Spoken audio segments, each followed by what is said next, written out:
अभी आप सुन रहे हैं आदिदेव म्यूजिक की शानदार प्रस्तुति। सिलवा तो छोड़ के कोइल दर्द बड़ी भइल है प्यार मोहब्बत कोइल सब कुछ बाटे छूट गइल नेहवा तो छोड़ के कोइल दर्द बड़ी भइल है प्यार मोहब्बत कोइल सब कुछ बाटे छूट गइल जवन बात बा हमरा के पहले कहे दे अरे कहे दे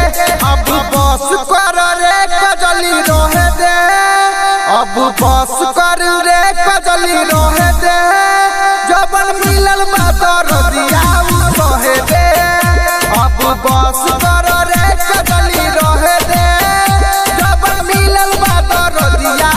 कहे दे। डीजे मनीष रक्सौल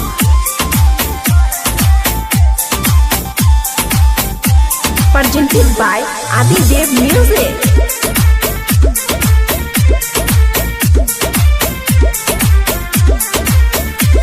हमरा से नहीं मिल राके दूसरा के भइली हो ना जाने हमरा दिल से काहे खिलवाड़ कैली हो ना जाने हमरा दिल से काहे खिलवाड़ कैली हो जवन बतिया बतावा तानी कान खोल के सुन धोखाधड़ी कैले बिया ओकरा मिली नहीं खून बहुतानी अपना लाइफ में तो बहे दे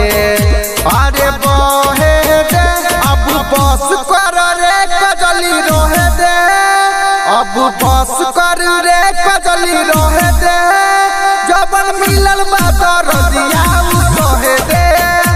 अब बस कर रे कजली रहे दे जबन मिलल बा दर्दिया कहे दे। डीजे मनीष रक्सौल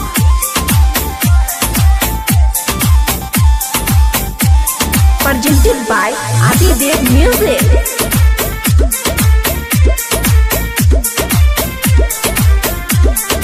साथ निभावे के वादा हमरा से कोइले हो भैया के बोला के हमके पिटवैले हो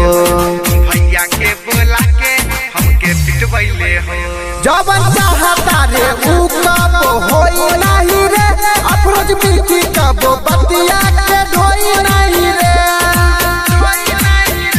अभी बुझवा वाला बतिया तोनी कहे दे अरे कहे दे अब बस कर रे कजली रहे दे अब बस कर रे कजली रहे दे जबन मिलल बा दर्दिया कहे दे अब बस कर रे कजली